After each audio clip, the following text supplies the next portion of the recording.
నేను మోషేను, అత్యున్నత దేవుని సేవకుడిని. నేను ఇశ్రాయేలీయులను ఐగుప్తు దేశము నుండి తీసుకొచ్చి ఎర్రసముద్రము గుండా నడిపించాను, మరియు దాహము, వేడి, శోధనలు నిండిన అరణ్యములో నుండి వారిని నడిపించాను. ఒక రోజు నాకు గుర్తుంది.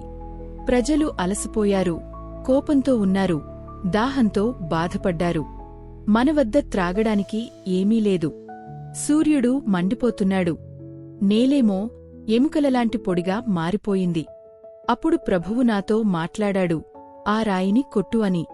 కాని అది సాధారణ రాయి కాదు, నీవు ఎప్పుడూ చూడలేనంత అత్యంత కఠినమైన రాతిబండ రాయి.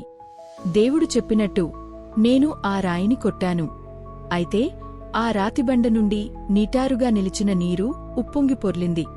ఎందుకంటే జీవముగల దేవుని ఆత్మ నాలో నుండి పనిచేసింది. అలా మేము బ్రతికాము, దాహం తీర్చుకున్నాము.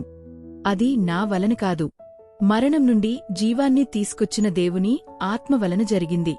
కీర్తనల గ్రంథము 114:8 ఇలా చెప్పుతుంది, ఆయన బండను నీటిమడుగుగాను, చెకుముకి రాతిబండను నీటి ఊటలుగాను చేయువాడు. ఇప్పుడు యేసునందు నమ్మకముంచిన ప్రతి ఒక్కరిలోనూ అదే పరిశుద్ధాత్మ శాశ్వతంగా ముద్రించబడింది.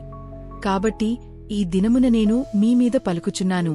మీరు ఏ రకమైన రాతిబండ వంటి పరిస్థితిని ఎదుర్కొంటున్నారో, మీ ఉద్యోగంలో, వ్యాపారంలో, కుటుంబంలో, సంబంధాలలో, ఆధ్యాత్మిక ప్రవర్తనలో, అది యేసునామములో నీటి ఊటలుగాను మారిపోవాలని ఆజ్ఞాపిస్తున్నాను. ఆమెన్.